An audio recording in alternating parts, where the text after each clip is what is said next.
RPG lessons learned. When the game is over, when your players are gone, that's when lessons are learned. We're at RPGLL Podcast on Twitter, Instagram, and Facebook, rpgllpodcast@gmail.com, and check us out online at rpglessonslearned.com. Hi, welcome to RPG Lessons Learned, the show where you can learn from our mistakes. And with me, as usual, is Tanner. Hey, what's good? How's it going? Tanner, I've upgraded you to as usual. Oh, it is getting more and more usual every time. It is as usual. So today we're talking about a dungeon that I ran for you, a dungeon that I called Festung Castle, which I meant to be kind of a funny joke because Festung was German for fort, so it was like castle, fort, castle. And I was hoping that would be like incredibly clever, but also Festung was evocative of Frankenstein. And I knew everyone has run, Strahd or Ravenloft, I should say, but then Frankenstein, Castle Frankenstein, no one's done that. So I thought to run an adventure like that, but I did it in a different way. I think you mean Castle Frankenstein's monster. I hate that distinction. People always try to be smart. The green guy with bolts on his neck, that's a Frankenstein to me. If he's chasing me down, I'm going to say, "Yo, Frankenstein," Yeah. Oh my God, Frankenstein's chasing us. No one's going to be like the scientist. Yeah. So this was a new type of dungeon. We've been talking for episodes and episodes and episodes about dungeon crawls and how to run dungeon crawls and theater of the mind and attempting slideshow stuff. And this was a hex dungeon crawl where I laid out the dungeon in hexagons to really make the space a lot more abstract and a lot easier to map. So the dungeon crawl became a hex crawl, where just like a hex crawl, you move from hex to hex. But in this case, instead of a hex being, 8 square miles or 24 square miles of wilderness, or 8 miles, I guess, in diameter of wilderness, instead of that, a hex is a room. And we kind of, spoiler alert, we kind of play with that too, that a room is sort of a subjective kind of description of the space, right? Yes. So a better way to put it would be a hex is a tactical space. Right. As far as we know, I hate to say that we're the first people to do anything, but you and I did some research and we could not find another instance of somebody doing this like you have, right? Like this, as far as you know, this is an original idea. I think so. I really think so. Now, it was heavily inspired by some wonderful books. Behind me on a bookshelf, I've got Neverland by Andrew Kolb, and it's an amazing hex crawl, but it doesn't do this, where each hex is a room. So yeah, I think we're the first that I've heard of. Now, if someone sends me an angry email and says they did it 10 years ago, I'd completely believe it because it doesn't feel like a huge leap at all. I'm surprised. Very surprised that I couldn't find these all over the place. Yeah, and the advantage to this, as we'll kind of get to, is that you can get the relative spacing and like location and what hex area you're in matters, but you don't have to get down to the minutia of describing how many 5 feet wide this room is, how long is it, and then, you were 5 feet off, and so something else doesn't fit right. Like we wanted this to be able to, you as the GM have a map and me as the player map, because mapping, I think we both find to be fun. And that's part of old school play that, may or may not be, a component of newer games. I've tried a few games over the years with mapping, and I was a player in one in particular run by an amazing GM, my friend Martin, who I've talked about before on the show. And the mapping just completely killed the flow of the game because I would have to stop and be like, okay, Martin, it was 20 feet across. Was it like 5 foot in from the door or like 5 foot out? Was it north or was it, okay, is this? And then I would show him the map and be like, is this right? And he's like, no. Like, it just completely stopped everything. And maybe you're listening to this at home and you're like, this guy's a moron. He can't map a dungeon on graph paper. That's so easy. If you think that, then fantastic. You belong in Mensa, and I'm sure you graduated from Harvard because you're smarter than me. I can't do it.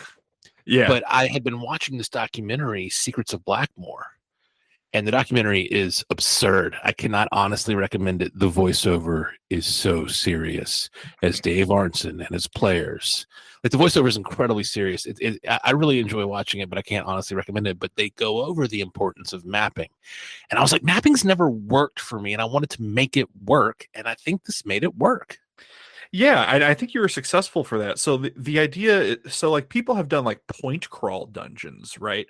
Where it's not really laid out in a grid. It's more of like, you're in the ritual chamber and you circle that and there's connections and you kind of make like a spider web of locations. Like that's a thing that I've done before and is you know, plenty of other people have done that before me as well. But what you kind of miss with that is secret passages, right? Or the idea of like there should be a room here, but there isn't. And once you put it on a grid, a bigger, chunkier grid, like a big hex grid, which you had 14 locations, I think I did find a secret location too. I'm like, there should be a room here. I want to do a double check here. And like that is something that you really can't do with a point crawl without I guess what we're doing is sort of midway between a very classic dungeon crawl and a point crawl, which works for us. It's got just enough texture and gaminess, but it is not minutia at all. Yeah, it's a great way to put it, actually. It's all the ease of a point crawl, but still tied to relative positions in space, Mm-hmm. where you can work out some of those things, like, hey, there should be a room here, exactly like what you just said. So did you enjoy this? Did you enjoy this dungeon crawl? I did, yeah.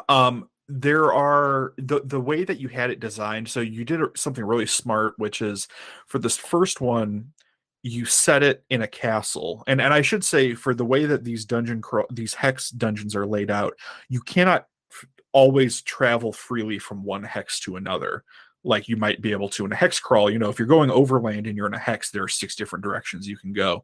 But in our hex dungeons that we've done, there were sometimes walls or other impediments. Basically, you could only go a certain number of ways from a hex, right?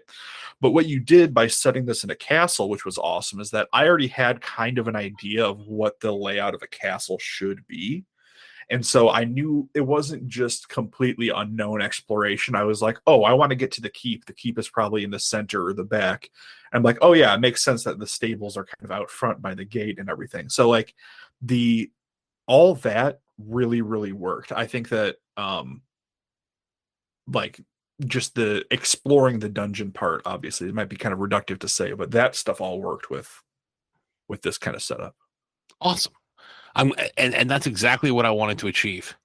But it does, I mean, your classic dungeon crawl, square grid mapping, like that works a lot better for tactical combat, because then you can just have the room. You described the ritual chamber, it's 40 feet by 35 feet, and it's got a semicircular end, and like once you describe that, that's your battle map, right? So whenever we had battle in this one, though, we did have to kind of revert to theater of the mind and just imagine everything happening in the scene of that hex, which worked for us, but maybe not a one size fits all. Yeah, limitations to the hex dungeon format, absolutely. Tactical combat goes out the window. Yeah. Unless I were to then pull out a second grid and like draw each room, which you totally could. You could, but or like you could draw the space of the battle, right? Like there are things you could do to mitigate it, but it is it is a drawback of the format. And theater of the mind doesn't work for everyone. In fact, there is a gamer who I really like and follow. His name is Chris Gonnerman. He wrote the Basic Fantasy role-playing game, one of my favorite systems. I'm not saying it's one of the best systems ever. Like it's not. It's very much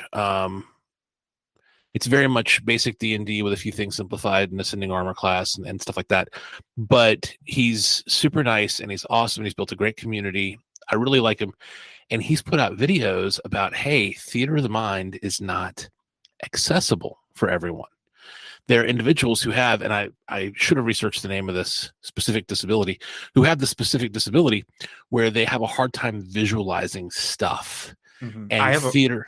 Oh, Yes, sorry. I have a friend who has that. One of my very good friends. He does not have a mind's eye, which blew my mind when I learned about that. yeah. So Chris Gonerman will talk at length about theater of the mind combat. Sounds like you're being really like cool and mysterious, but it also makes your game not accessible for everyone, and that's a great point. But this is a case I think of Know Your Group, where both you and I are very comfortable with theater Yeah. of the mind. And I want to say one thing, another reason that just came to me now why Theater of the Mind works so well with us is because we're running one-on-one games. It's me as one player, usually versus a couple of creatures, and that's it. If you had a table of 4, 5, 6 players, 4, 5, 6 monsters on a side, like that really, every additional sort of variable you have makes it exponentially more complicated. If I had to combine this, if I had to make it for multiple players, and I knew that one player had a hard time visualizing things or didn't have a mind's eye, I think the graph or the hex part would work great for that player. But for the room, there's this guy on YouTube, Professor Dungeon Master, runs this channel called Dungeon Craft, and he has this thing called Ultimate Dungeon Terrain, which is basically a lazy Susan. It's a circular piece of dungeon terrain, Mm-hmm.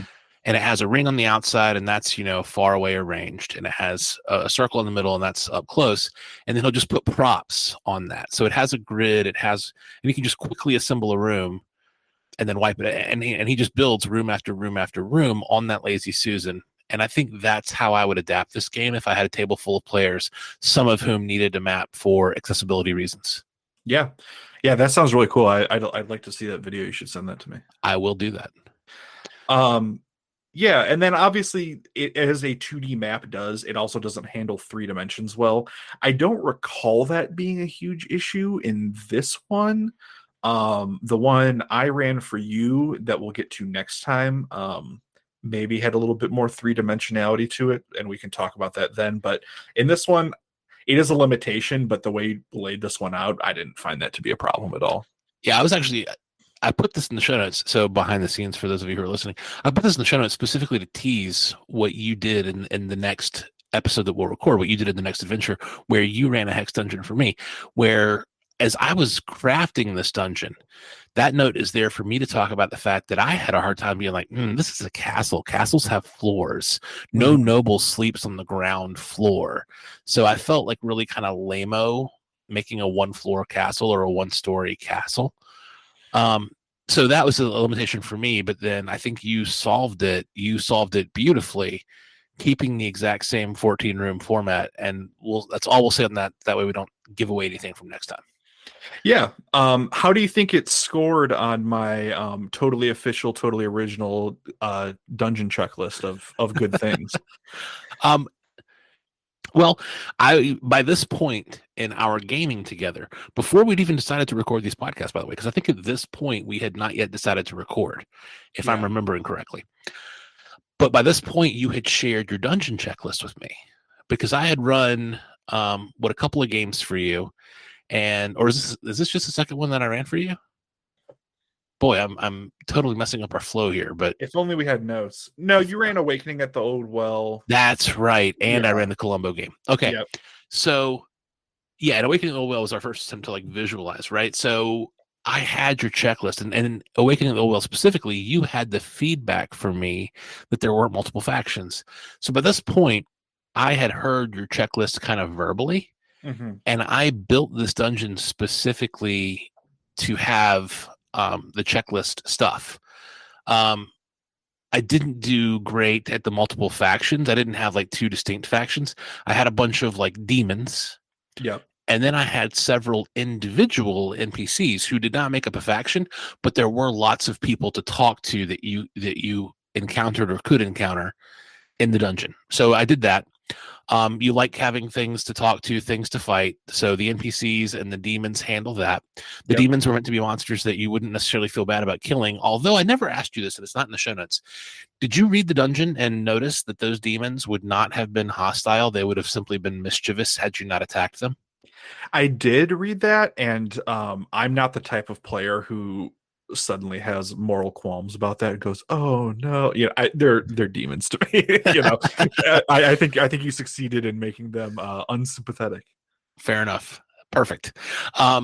but yeah, there were things to fight. Yeah, there were two different secret passageways. One was in a room; it was just a secret cupboard, and the other was an actual secret room that you could figure out on the map. So there was like stuff to figure out, and then things to run from. That very much could have existed had you not solved this ritual in time, which would have let Frankenstein power up. So yeah, I was specifically trying to hit your checklist. Did that work? Did all of that contribute to your fun? I really do think you succeeded. The only one that I would maybe give you a half point on, and this is the hardest one to do, is an item or a trap or a puzzle to interact with. Those are the hardest that I find to be the hardest things to include in a dungeon. Just like something to mess with and interact with and experiment with, you know. But you know, you did add an extra layer of there being a timer, and you kind of talk to me about that out of game too. You're like, which I thought was totally acceptable. You're like, there's kind of a timer on this one. I'm going to be keeping track of turns. You might want to, you know, get through this at a good pace. I think that's something that you said. And Yep. so I kind of knew that there was something bad going to happen if we hit a timer. So it definitely, you know, that was another layer to kind of make up for other stuff. So no complaints here. Now that you say that about something to play with, dude, it's Frankenstein. I should have had you playing with electricity. I should have had a room that you could have only opened if you connected two electric leads to like two copper knobs outside the door. Like I Yeah. should have that it would have been so easy in Frankenstein's castle to have some cool gadget with like crazy alligator clamp electrical leads to play with. Yeah, yeah, and you know, hindsight's 2020, and that's why we do these shows. So Yeah, you know absolutely. that one is very hard to come up with in the moment. Certainly, if you don't plan for something interesting, and it's hard to plan for too. So I mean, no shade on that one. So let's talk about my biggest regret of this dungeon. There was some extreme content. How did you feel about that? Um, it I was not offended, but it felt out of place. Mm. Um, I'm pretty. I've got a pretty kind of strong stomach for that stuff, but like the stuff that went on in this dungeon, as we don't have to get the specifics of it, but as this monster assembled its body parts, it got pretty horror movie. You know, it got R rated, which I'm not opposed to, but it felt like a little bit of a left turn from what our expectations were with our games beforehand. You know. And that's why I regretted it. So it's amazing to me. Like you hear stories about a dungeon master kind of going off the rails and suddenly introducing content that's like way inappropriate, and you're like, how does this happen?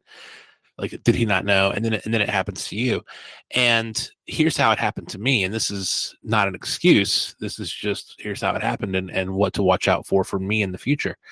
I was in a very Morkborg place. I've been reading a lot of Morkborg and looking at those dungeons and looking at the Scumbirther Morkborg, like hero creator, and there's a dungeon creator called like DNGN or something like that that makes dungeons. And I was in this very Morkborg place, and then I actually used the Scarlet Heroes tables.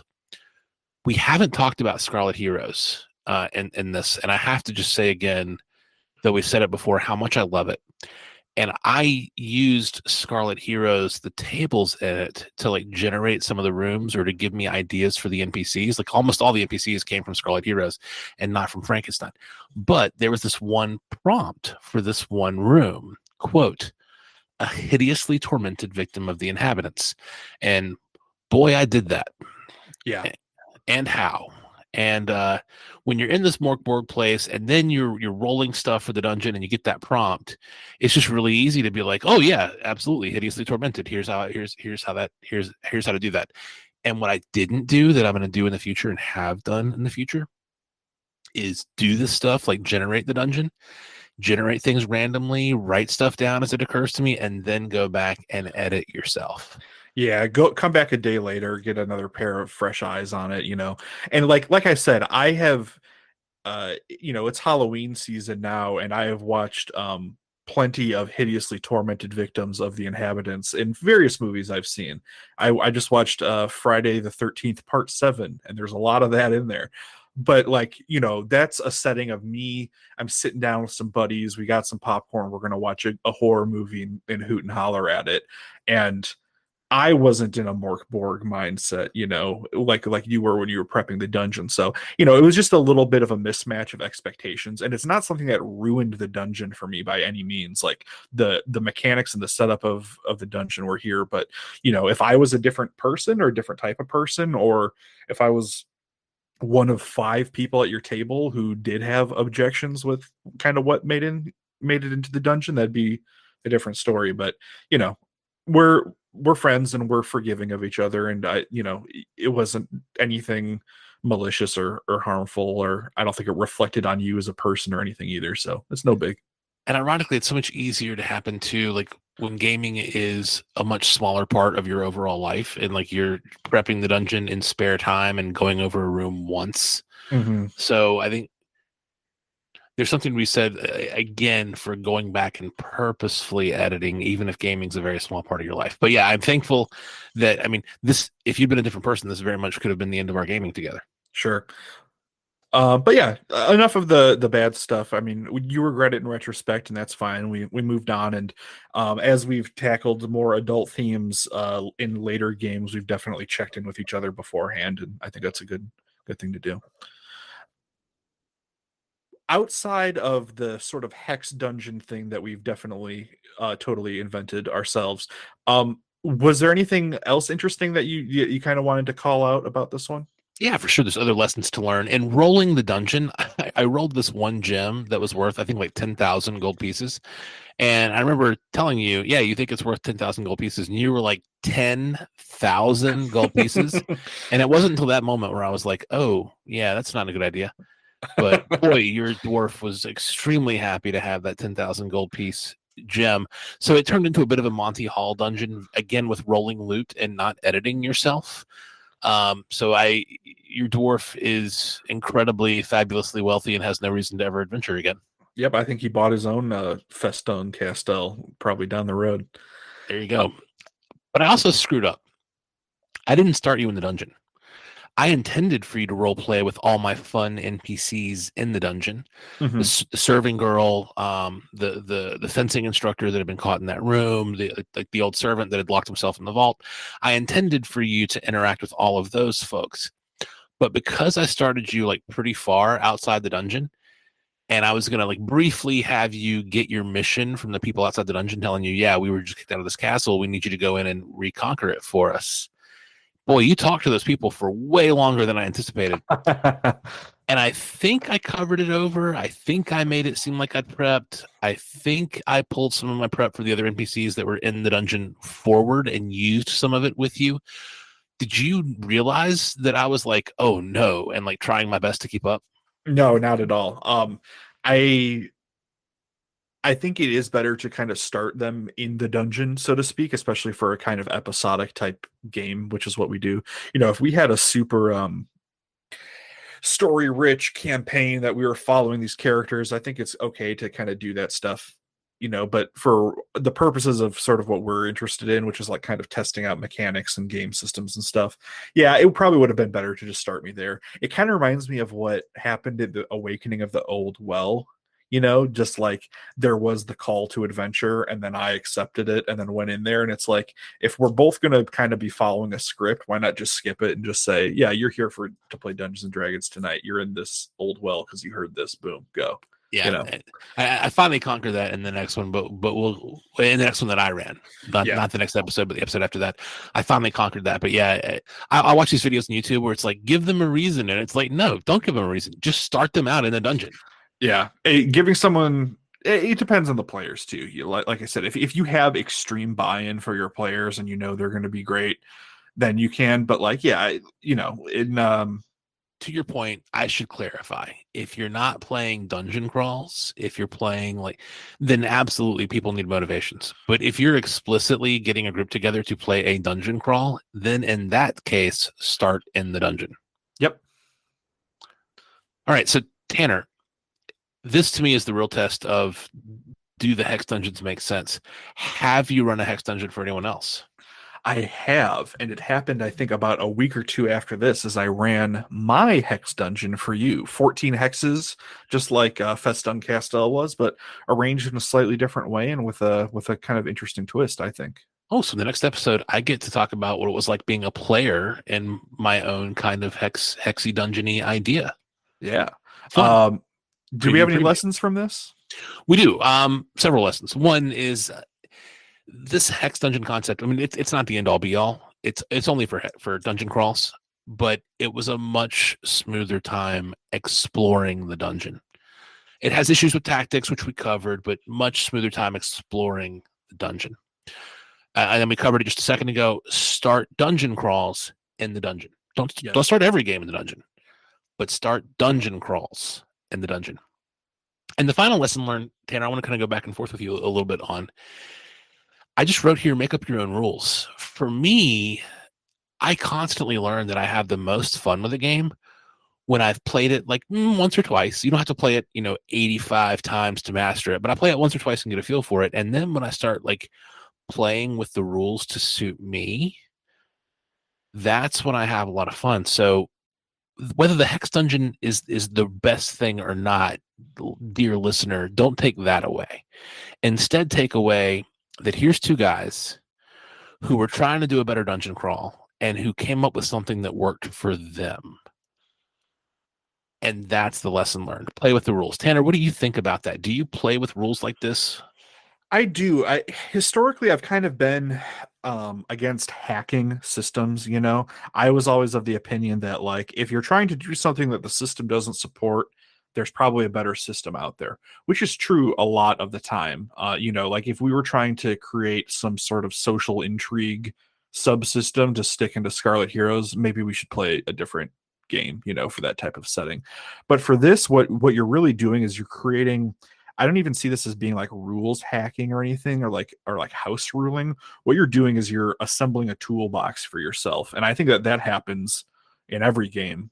If you're, excuse me, if you're a good GM, like you're going to have the stuff that is on the inside of your GM screen. You might have some dungeons in a book ready to drop anywhere. You might have some NPC cards, some monster cards. That is your toolbox, and being able to create a framework to use all your tools in, like that's just smart play to me. And if you have fun doing it, do it. People call them postmortems, evaluations, appraisals, reviews, retrospectives. We call them lessons learned, and we're sharing ours with you.